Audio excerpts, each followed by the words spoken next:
మాట చెప్పేశాడు, రేపు ఆ మాటను మళ్ళీ తీసుకుని ఇంకో మాట చెప్పాలి, అలాగే ఎల్లుండి ఇంకో మాట. ఇలా మాటలు మారే రకంగా ఉండాలి. ఎలాగైతే తొండ తన యొక్క రంగుల్ని మారుతూ ఉంటుందో కాలాన్ని బట్టి, వీడు కూడా కాలాన్ని బట్టి మారుతూ ఉండాలి. అలాంటి వాడై ఉండాలి. అప్పుడే మేము చెప్పిన ఈ మాట ఈరోజు చెప్పమంటే చెప్పేస్తాడు, రేపు వచ్చి ఇలా చెప్పండి అది కూడా చెప్పేస్తాడు. అలాంటి వాడై ఉండాలి అని అన్నారు. తర్వాత మా యొక్క సేవ స్వచ్ఛంగా చేసేవాడై ఉండాలి, నమ్మిన బంటే ఉండాలి. మాకు ద్రోహం చేసేవాడు ఉండకూడదు, నమ్మిన బంటే ఉండాలి. అటువంటి వాడిని ఎన్నుకోవాలి. తర్వాత ధార్మిక ఆధారాలు చెప్పటంలో చాలా పటిష్టమై ఉండాలి, చాలా స్ట్రాంగ్గా ఉండాలి. అటువంటి వాడే ఉండాలి. ఏదో ధార్మిక జ్ఞానం లేని వాడిని తీసుకొచ్చి పెట్టినా కుదరదు, స్ట్రాంగ్గా ఉన్నాడు. అయితే ఇద్దరు వ్యక్తులు బయలుదేరారు. ఒకరు ఇరాన్ వైపు వెళ్ళారు, ఒకరు ఇండియా వైపు వచ్చారు. ఇరాన్లో ఒక వ్యక్తి దొరికాడు, మిర్జా హుస్సేన్ అలీ. ఆ వ్యక్తి ద్వారా ఒక ఫిర్కా కూడా ఈ భూమిపై స్థాపించారు ఆంగ్లేయులు. అది బహావుల్లా, బహాయి ఫెయిత్ అంటారు. బహాయి ఫెయిత్ అంటే ఏంటి? విశ్వాసం. బహావుల్లా స్థాపించినటువంటి ఒక faith, Baha'i faith. Mirza Hussain Ali Baha'u'llah అనే ఒక మతం ఉంది. ఇప్పుడు కూడా లూటోస్ ఒకటి తయారు చేస్తారు, లూటోస్లో బహావుల్లాను ఆరాధిస్తుంటారు. విశాఖపట్నంలో అది డైమండ్ పార్క్ దగ్గర బహాయి ఫెయిత్ యొక్క ఒక ఆలయం ఉంది, అది చూశాను నేను ఇన్షాల్లా. అలాగే ఇండియాలో మిర్జా గులాం అహ్మద్ దొరికాడు.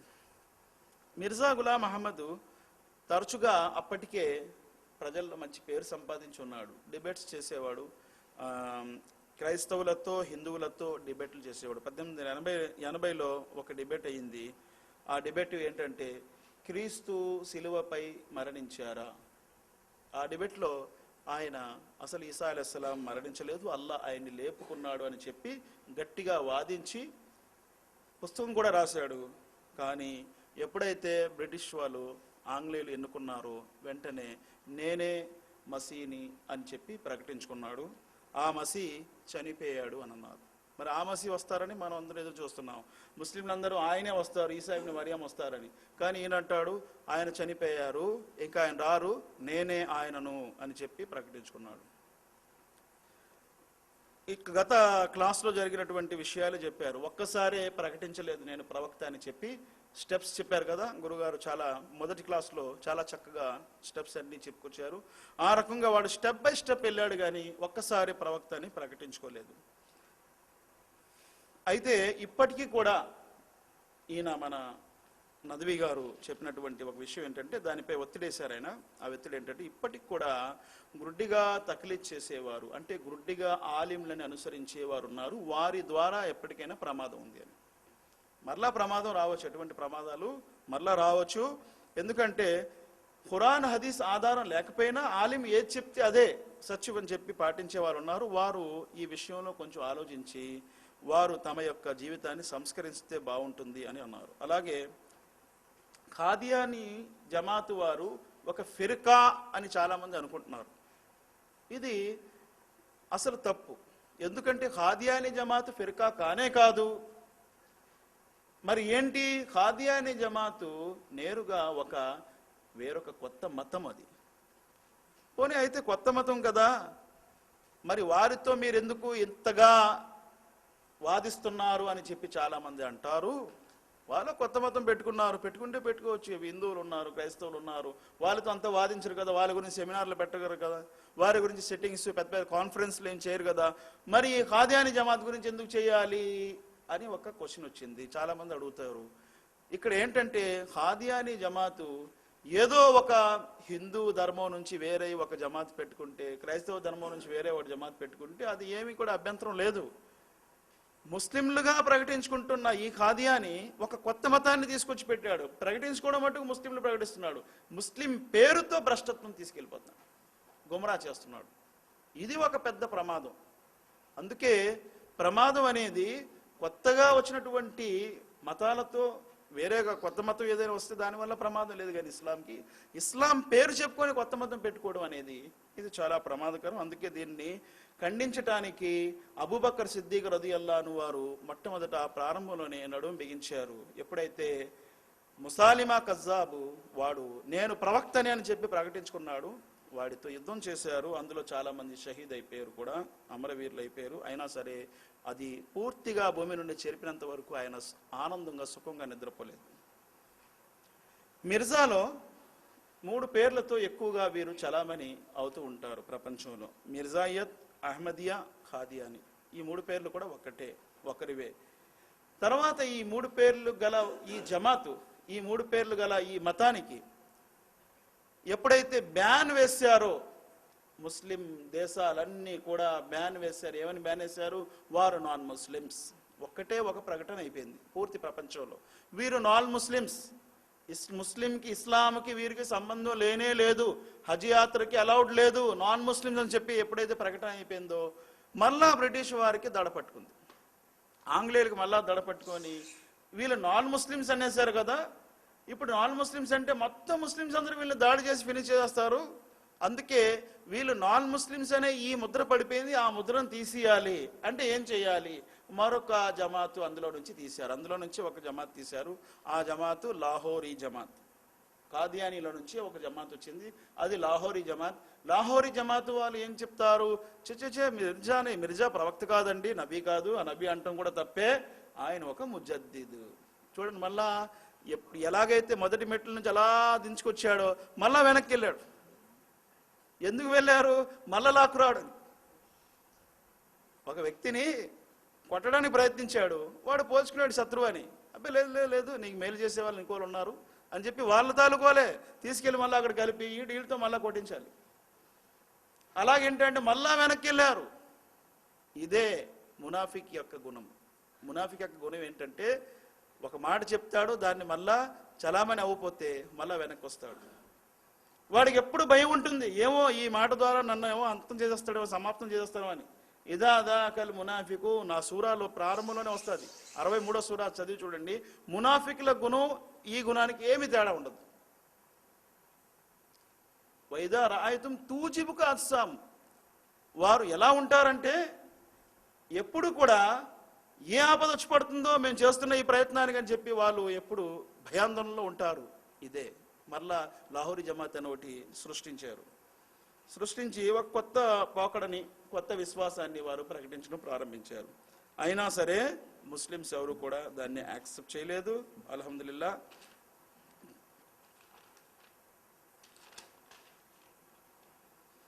అయితే ఇది ఇప్పుడు బాగా స్ట్రాంగ్ ఉంది. పాకిస్తాన్లో రబువా అనే ప్రదేశంలో ఖాదియానీ జమాత్ చాలా బలంగా ఉంది. అయితే వారి యొక్క నమాజులు, రోజాలు అన్ని హదీస్కు అనుకూలంగానే ఉంటాయి అని. సహీ హదీస్కు అనుకూలంగా ఉంటాయి. వారి యొక్క నమాజ్, వారి యొక్క రోజా, వారి యొక్క మసీద్ పద్ధతులు అన్నీ కూడా చూసేవాళ్ళు ఏమంటారు? అందుకే చాలామంది అంటారు ఖాదియానీ జమాత్ అహ్లే హదీస్ ఒకటేనండి అని. వాళ్ళు కూడా హదీస్ ద్వారా అంతా చెప్తుంటారండి. అంటే అక్కడ వాడు చెప్పేదేంటి? వాడి యొక్క విశ్వాసాలేంటి? మిర్జా గులాం వాడి యొక్క లీడరు. ఆ లీడరే ప్రవక్తగా ప్రకటించుకున్నాడు, చెప్పినవన్నీ కరెక్ట్గా చెప్తున్నాడు. కానీ ప్రవక్త గాడి తప్పింది. అసలు ప్రవక్త రాను ముహమ్మద్ సల్లల్లాహు అలైహి వసల్లం తర్వాత ప్రవక్త గాడి తప్పించాడు. చెప్పేవన్నీ కరెక్ట్ చెప్పినా అక్కడ గాడి తప్పింది. అందుకే కలిమాలో ఉన్నటువంటి 2 భాగాలు లా ఇలాహా ఇల్లల్లాహ్ ముహమ్మద్ రసూలుల్లాహ్లో ఎవరు కూడా ఏ విధమైన జోక్యం చేసుకోవడానికి వీల్లేదు. అల్లాహతో ఎవరు సాటలేరు, ముహమ్మద్ సల్లల్లాహు అలైహి వసల్లం వారితో పాటు ఇంకెవరు ప్రవక్త లేరు. తర్వాత ఈ ప్రపంచంలో ఉన్నటువంటి ముస్లింలందరూ కూడా తప్పనిసరిగా దాయిలు అవ్వాలి. అంటే అందరూ కూడా దావత్ పని చేయాలి అని, దాయిలు అవ్వాలి ఇన్షాల్లా. ఎందుకు అంటే మనము దాయి అవుతే మనల్ని ఎవరు కూడా మధువుగా చేయరు. మధువు అంటే ఎవరికైతే మనం దావత్ ఇస్తున్నాం వారు మధువు అనమాట. మేము దాయి అవుతాం. దావత్ ఇస్తే మేము దావత్ ఇవ్వట్లేదు అనుకోండి, మేము ఎప్పటికైనా మధువు అవుతాం. అందుకే మౌలానా ఇలియాస్ రహమతుల్లా అలే అంటే తబ్లీగ్ జమాత్ యొక్క ఫౌండేటర్, ఆయన ఒక మంచి మాట అన్నారు. ఆయన ఏమన్నారంటే, ఇచ్చేవాడు పుచ్చుకునే గుణం ఉండదు, ఇచ్చే వ్యక్తికి తీసుకునే గుణం ఉండదు. అలాగే తీసుకునేవాడికి ఇచ్చే గుణం ఉండదు. అల్లాహ్ సుబ్హానహు వ తఆలా మనకు ఇచ్చే గుణంలో పుట్టించాడు. మేమందరికీ ఇస్తూ ఉండేవారుగా పుట్టాము. దావత్ అంటే ఏంటి? ఇచ్చేవాడు. మధువు అంటే ఏంటి? పుచ్చుకునేవాడు. మనం ఇవ్వటం ఎప్పుడైతే మానేసామో ఆటోమేటిక్గా తీసుకోవడం స్టార్ట్ చేస్తాం. ఎప్పుడైతే మనం చెప్పడం మానేస్తున్నామో వింటూ స్టార్ట్ చేస్తాం. అందుకే మనము ఒక దాయి, ఇతర ధర్మాలపై ప్రపంచంలో ఉండే మానవులందరి కొరకు మనం దాయి. అందుకే అల్లాహ్ ఖురాన్లో మొదటి ఆయత్ ఆయన చదివారు, ఆయతులు అదే అన్నాడు. మూడో సూరా ఆల్ ఇమ్రాన్ వాక్యం 110లో ఏమన్నాడు? ఉఖ్రిజత్ లిన్నాస్, సర్వ మానవుల కొరకు మిమ్మల్ని నేను తీశాను, ఉనికిలోకి వచ్చారు మీరు సర్వ మానవుల కొరకు. మీ పనేంటి? మంచిని ప్రోత్సహిస్తూ ఉంటారు, చెప్తూ ఉంటారు, చెడు నుంచి వారిస్తూ ఉంటారు. ఈ పని చేయకపోతే మీపై మరొకరు వచ్చి మిమ్మల్ని వాడుకుంటారు, మిమ్మల్ని దావతిస్తారు, అన్ని పద్ధతులు తీసుకొచ్చి మాకు అంటగడతారు. మేము నిజమైన పద్ధతి వాళ్ళకి ఇవ్వకపోతే, మేము నిజమైన పద్ధతి చెప్తే కనీసం మా నుండి దూరమైనా అవుతారు, కానీ చెప్పడం అంటే అసత్య పద్ధతులన్నీ తీసుకొచ్చి మాకు చెప్తూ ఉంటారు. అందుకే ప్రతివారు దాయి అవటం మంచిది అని అన్నారు. మిర్జా గులాం ఏమో అన్నాడు, నా ధర్మము 2 మూల స్తంభాలపై ఉన్నాయి. ఇస్లాం యొక్క పిల్లర్స్ 5 అని ప్రవక్త ముహమ్మద్ సల్లల్లాహు అలైహి వసల్లం వారు చెందారు. బునియల్ ఇస్లాం అలా ఖమ్సిన్, హదీస్ సహీ బుఖారీలో ఉంది. 5 మూల స్తంభాలపై ఇస్లాం స్థిరపడి ఉంది అని ప్రవక్త ముహమ్మద్ సల్లల్లాహు అలైహి వసల్లం అన్నారు. అది తౌహీద్, నమాజ్, రోజా, హజ్, జకాత్. కానీ వీడు 2 పిల్లర్స్ అన్నాడు. ఆ 2 పిల్లర్స్ ఏంటి? అల్లాహ్పై విశ్వాసం ఉంచాలి. రెండో పిల్లర్ ఏంటి? ఆంగ్లేయుల సహకారంలో ఉండాలి, బ్రిటిష్ యొక్క సహకారంలో ఉండాలి. ఇది 2వ పిల్లర్. అంటే వీడి కలమా ఏంటి? అల్లా తప్ప వేరొక ఆరాధ్యం లేరు, మరియు బ్రిటిష్ మాటల ప్రకారం మీరు జీవించాలని చెప్పి. అయితే పోనీ అల్లా విషయంలో కరెక్ట్గా ఉన్నాడని చూసుకుంటే అది కూడా రాంగ్లో ఉన్నాడు. ఎలా రాంగ్లో ఉన్నాడు? ఒకరు మాహియల్ ఖాదియాని అనే ఒక పుస్తకం రాశారు అబుల్ హసన్ గారు. అందులో ఆయన కొన్ని విషయాలు రాశారు. అల్లాహ్ గురించి వాడు ఏమంటున్నాడు? అల్లా పడుకుంటారని, అల్లా తింటారని, అల్లా త్రాగుతారని, అల్లా నౌజ్ బిల్లా సంభోగిస్తారని. అంటే ఎవరిని అల్లా అనుకుంటున్నాడు? ఇప్పుడు తెలుస్తుంది. ఈడు ఖాదియాని మిర్జా గులామును వాడి యొక్క స్నేహితుడు ఇద్దరు కూడా ఒక అప్లికేషన్ రాసి అల్లా దగ్గరికి తీసుకువెళ్ళారంట. తీసుకెళ్తే అప్పుడు అల్లా ఏం చేశారంట? పెన్ రాయటం లేదు, సంతకం చేయాలి, స్టాంప్ వేయాలి, రాయటం లేదు, దులిపారంట. దులపగానే ఇద్దరిపై ఇంకు పడిందంట. ఇంకు ఇద్దరిపై కూడా సిరా ఇంకు పడింది. కళ్ళు తెరిచి చూస్తే ఇద్దరిపై ఇంకు ఉంది. అంటే దీని ద్వారా అల్లా రాస్తాడు, ఆయన దగ్గర పెన్ కూడా ఉందని, సంతకం పెడతాడు అని చెప్పి. అటువంటి అకీదాలుండే ఈ దుష్టుడు, దుర్మార్గుడు, వీడు ప్రవక్త అని చెప్పుకున్నాడంటే అల్లాను కూడా గుర్తించలేదు, ప్రవక్త ముహమ్మద్ సల్లల్లాహు అలైహి వసల్లం కూడా గుర్తించలేదు. ఇంకా వీడు అసలు ముస్లిమే కాదు, ప్రవక్త అనేది దూరమైన విషయం, వీడు ముస్లిమే కాదు అని చెప్పి తేల్చారు. తెలుస్తుంది కూడా స్పష్టంగా. అల్లాహ్ సుబ్హానహు వ తఆలా దువా, అల్లాహ్ ఖురాన్ మరియు హదీస్ 2 చదువుతూ దాన్ని ఆచరిస్తూ ఆ విషయాల్ని తెలియని వారి వరకు అందించే భాగ్యాన్ని ప్రసాదించుగాక. రబ్బనా తఖబ్బల్ మిన్నా ఇన్నక అంతస్ సమీఉల్ అలీం వతుబ్ అలైనా ఇన్నక అంతత్ తవ్వాబుర్ రహీం. సుబ్హాన రబ్బిక రబ్బిల్ ఇజ్జతి అమ్మా యసిఫూన్ వ సలామున్ అలల్ ముర్సలీన్ వల్హమ్దులిల్లాహి రబ్బిల్ ఆలమీన్ బిరహ్మతిక యా అర్హముర్ రాహిమీన్.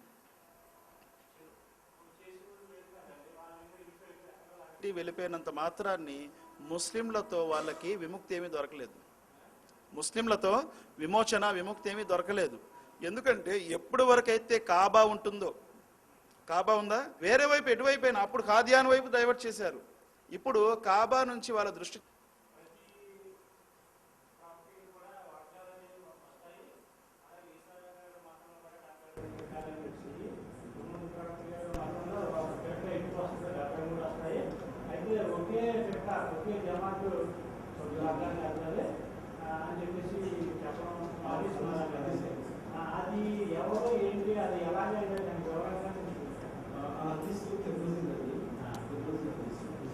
హదీస్లో ప్రవక్త ముహమ్మద్ సల్లల్లాహు అలైహి వసల్లం ఏమన్నారంటే, యూదుల్లో 71 వర్గాలు అయిపోయారు, క్రైస్తవులలో 72 అయిపోయారు, నా సంఘంలో, నా సమాజంలో 73 వర్గాలు అయిపోతారు అన్నారు.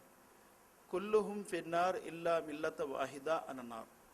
అన్ని వర్గాలు కూడా నరకంలో వెళ్తాయి, ఒకే ఒక మిల్లత్ సంఘం, ఒకే ఒక జమాతు స్వర్గానికి వెళ్తుంది అన్నారు. తర్వాత అన్నారు, ఇంకా హదీస్ ఉంది, మా అనా అలైహి వా అస్హాబీ, ఆ జమాతు ఎవరని మీలాగే. అప్పుడు సహాబా అడిగారు. అడిగితే ప్రవక్త ముహమ్మద్ సల్లల్లాహు అలైహి వసల్లం అన్నారు, నేను మరియు నా యొక్క సహాబా పద్ధతి పైన అని అన్నారు. మా అనా అలైహి వా అస్హాబీ, నా పద్ధతిపై నా సహాబా పద్ధతిపై ఎవరైతే స్థిరపడతారో వారు అన్నారు. సేమ్ ఇటువంటి హదీసే మరొకటి ఉంది. అందులో ప్రవక్త ముహమ్మద్ సల్లల్లాహు అలైహి వసల్లం అన్నారు, మీరు స్థిరపడి ఉండండి, నా పద్ధతి నా ఖుల్ఫాయ్ రాషిదీన్. ఖుల్ఫాయ్ రాషిదీన్ అంటే అబూబకర్ సిద్దిక్, ఉమర్ ఫారూక్, ఉస్మాన్ గని, అలీ రదియల్లాహు అన్హు. మా అనా అలైహి వాసాబి అన్నారు. అలాగే నా యొక్క మరియు నా ఖుల్ఫా యొక్క పద్ధతిపై కూడా స్థిరపడి ఉండండి అన్నారు. ఇప్పుడు ముందు నా పద్ధతి అన్నారు ప్రవక్త ముహమ్మద్ సల్లల్లాహు అలైహి వసల్లం వారి పద్ధతి. అలాగే ముహమ్మద్ సల్లల్లాహు అలైహి వసల్లం వారిని అనుసరించే అనుచరులు సహాబా పద్ధతి. అందుకే ఖురాన్లో కూడా అల్లాహ్ సుబ్హానహు వ తఆలా ఏమన్నాడు చూడండి. ఖురాన్లో 4వ సూరే నిసాలో వాక్యం 115లో అన్నాడు, వమన్ యుషాకికి రసూల మిన్ బాది మా తబయ్యన లహుల్ హుదా వయత్తబి గైర సబీలిల్ ముమినీన నువల్లి మా తవల్లా వనుస్లి జహన్నమ వసాత్ మసీరా. ఎవరైతే నా ప్రవక్త ముహమ్మద్ సల్లల్లాహు అలైహి వసల్లం వమన్ యుషాకికి రసూల, నా రసూల్ నా ప్రవక్తకి విరుద్ధంగా ఎవరైతే వెళ్తాడో, మింబాది మా తబయ్యన లహుల్ హుదా వారి వద్దకి రుజుమార్గం వచ్చేసిన తర్వాత కూడా, వయత్తబి గైర సబీలిల్ ముమినీన విశ్వాసుల మార్గం విడిచిపెట్టి ఇతరుల మార్గాన్ని అనుసరిస్తాడు. ఇక్కడ విశ్వాసులు ఎవరండి? ఇక్కడ విశ్వాసులు అంటే ఎవరు? సహాబా అండి. వారి మార్గం విడిచిపెట్టి ఇతరుల మార్గానికి వెళ్తారు. అల్లాహ్ వారి కొరకు ఆ మార్గం సులువు చేసేస్తాడు. మా తవల్లా వనుస్లి జహన్నం, వారు చివరికి వెళ్ళి నరకాగ్ని యొక్క ఖడ్డాలో ఆ గోతిలో పడిపోతారు. వసాత్ మసీర్, అది చాలా చెడ్డ ప్రదేశం అన్నాడు. అలాగే సూర్య బఖరా 2వ సూరాలో 136వ ఆయతులో 137వ ఆయతులో దైవప్రవక్త ముహమ్మద్ సల్లల్లాహు అలైహి వసల్లం వారితో అల్లాహ్ ఇలా అంటున్నాడు. ఖురాన్లోనే అల్లాహ్ అంటున్నాడు, ఏమంటున్నాడు? ఓ ప్రవక్త ముహమ్మద్ సల్లల్లాహు అలైహి వసల్లం, మీరు సహాబాతో అంటున్నాడు, సహాబా మీరు చెప్పండి, ఫైన్ ఆమను బిమిత్లి మా అమంతుం బిహి ఫకదిహి తదౌ వైన్ తవల్లౌ ఫఇన్నమా హుం ఫీ షికాక్ ఫసయక్ఫీకహుముల్లాహ్ వహువస్ సమీఉల్ అలీం. ఫైన్ ఆమను బిమిత్లి మా అమంతుం బిహి, మేము విశ్వసించిన మాదిరిగా మీరు కూడా విశ్వసిస్తే రుజుమార్గం పొందుతారు. ఇక్కడ మేము అంటే వారు ఎవరు? సహాబాకు ఎవరు ట్రైనింగ్ ఇచ్చారు? దైవ ప్రవక్త సల్లల్లాహు అలైహి వసల్లం వారు. ఆయన తర్బియత్లో ఆయన యొక్క ట్రైనింగ్లో సహాబా ఉండేవారు. కాబట్టి చెప్పండి, మేము విశ్వసించే మాదిరిగా మీరు కూడా విశ్వసిస్తే స్వర్గానికి వెళ్తారు. ఇప్పుడు మనం ఏదైనా సరే సహాబాతో పోల్చుకుంటే, ఉదాహరణకి సహాబా ఖాదియానీ జమాత్ని విశ్వసించారా, మిర్జా గులాం అహ్మద్ విశ్వసించారంటే లేదు, మనం కూడా విశ్వసించాల్సిన అవసరం లేదు. వారిలాంటి విశ్వాసం మన విశ్వాసం ఉంటే చాలు. అంటే వారు ఒక ఐడియల్, మాకు ఒక నమూనా అనమాట. అందుకే అల్లాహ్ ఏమంటున్నాడు, ఫైన్ ఆమను బిమిత్లి మా అమంతుం బిహి, మీరు కూడా మా వంటి విశ్వాసంలోనే ఉంటే మీరు రుజుమార్గం పొందుతారు. ఇది ఆనాడు యూదులకు చెప్పబడింది, క్రైస్తవులకు చెప్పబడింది. ఈ రోజు కూడా అదే ఆయత్తు వాడబడుతుంది. ఎవరైనా ముస్లిం అవ్వదలుచుకుంటే సహాబా లాగా విశ్వాసం కలిగి ఉండాలి. మాలాంటి విశ్వాసం కూడా కాదు. సహాబా విశ్వాసం ఎలా ఉండేదో, వారి విశ్వాసం ఏ పునాదులపై ఉండేదో అటువంటి విశ్వాసం ఉంటేనే రుజుమార్గం. పైన తవల్లో ఆ విశ్వాసానికి మీరు వైదొలగితే, తిరిగిపోతే, విముఖులైతే ఫైన్నమం ఫీ షికాక్, వారే ఉపద్రవాలు కల్పించేవారు అంటున్నారు. ఉపద్రవాలు కల్పించేవారు. ఎందుకంటే వీళ్ళ విశ్వాసానికి విరుద్ధంగా ఉంటే వారు ఉపద్రవాలు అని చెప్పి ప్రవక్త ముహమ్మద్ సల్లల్లాహు అలైహి వసల్లం వారికి ఆ ఖురాన్లో అల్లాహ్ చెప్తున్నాడు. ఈ ఆయతులను బట్టి చూసుకుంటే ఆ జమాత్ ఏ జమాతు? ఒక్కటే జమాత్ అన్నారు కదా స్వర్గానికి ఏ జమాత్ అయింది? ప్రవక్త వారి జమాతు, ప్రవక్త యొక్క తర్బీదులో ఉన్నటువంటి సహాబా యొక్క జమాతు. ఆ జమాతుతో మనం వెనక్కుంటే, ఆ పద్ధతుల ప్రకారం మేము ఉంటే మేము కూడా వాళ్ళతో పాటు వెళ్తాం. అర్థమైందా? ఆ జమాత్కి విరుద్ధంగా ఉండే జమాతు స్వర్గంలో వెళ్ళదు, నరకంకి వెళ్తుందని చెప్పారు. అయితే దీని గురించి ఇఖ్తిలాఫ్ ఉంది హదీస్ గురించి. ఈ హదీసు కొంచెం బలహీనమైనది కొంతమంది అంటారు. ఏదైనా ఖురాన్ ఆయతులు మనకి స్పష్టం చేసాయి సహాబా యొక్క జమాతు స్థిరమైనది, అది స్వర్గానికి వెళ్తుంది అని. దానికి విరుద్ధంగా మనం ఒక అడుగు వేసినా నరకానికి వెళ్తాం.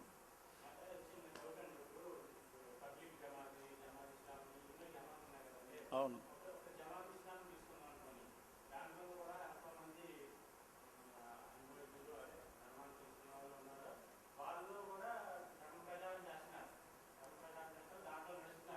అవును,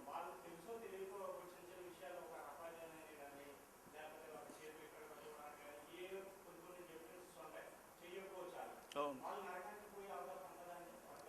చూడండి, స్వర్గం నరకం గురించి మెయిన్ అకీదా అంటే తెలుసా? విశ్వాసాలు 6 ఉన్నాయి కదా, విశ్వాసాలు, అందులో తేడా ఉండకూడదు. అందులో తేడా ఉండకూడదు. ఇప్పుడు విశ్వాసంలో తేడా వచ్చిందనుకోండి, జమాతు ఎలాగైతే ఖాదియాని జమాత్ విడిపోయిందో, ఖాదియాని విడిపోయింది కదా, ఇస్లాం నుంచి బహిష్కరించబడింది, అలా విడిపోద్ది. అందుకే విశ్వాసం ముఖ్యమైనది. విశ్వాసంలో తేడా ఉందా అక్కడ మీరు ఫాలో అవ్వకూడదు. అందుకే అఖీదాపై స్ట్రెస్ ఇచ్చారు సలఫ్ అంటే పూర్వం జమాతులు. మీరు అరబ్కి కూడా వెళ్ళి చూడండి, వారు ఎక్కువగా మీకు స్ట్రెస్ ఇచ్చేది అఖీదాపై. అఖీదా మీద ఎక్కువ స్ట్రెస్ ఇస్తారు. అఖీదాలో ఏమాత్రం తేడా అంటే కాంప్రమైజ్ లేదు. ఖురాన్లో అందు గురించి అల్లాహ్ సుబ్హానహు వ తఆలా అన్నాడు, వైన్ జాహదాక అలా అంతుష్రిక బి మా లైస లక బిహి ఇల్మ్. ఒకవేళ మీకు తెలియని పనిలో అల్లాహ్తో పాటు వేరే వారిని భాగస్వామిగా షరీక్ చేయమని మీ తల్లిదండ్రులు చెప్పినా వారి మాట వినకండి. అంటే అందులో కాంప్రమైజ్ లేదనమాట. అఖీదాలో ఏమాత్రం కాంప్రమైజ్ లేదు.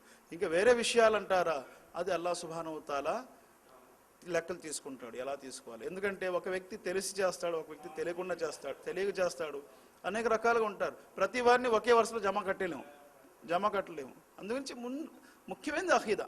అఖీదాలో ఏం తేడా ఉందా? తెలిసి తప్పు చేసేవారు వారు సమాధానం చెప్పుకోవాలి అల్లాహ్ సుబ్హానహు వ తఆలా దగ్గర. తెలిసి, అవును, తెలిసి తప్పు చేసేవాడు ఎలాగైనా అల్లాహ్ సుబ్హానహు వ తఆలా దగ్గర సమాధానం చెప్పుకోవాలి. తెలియకుండా తప్పు చేసేవారికి అల్లాహ్ సుబ్హానహు వ తఆలా లెక్క తీసుకుంది. ఒకటి. రెండోది,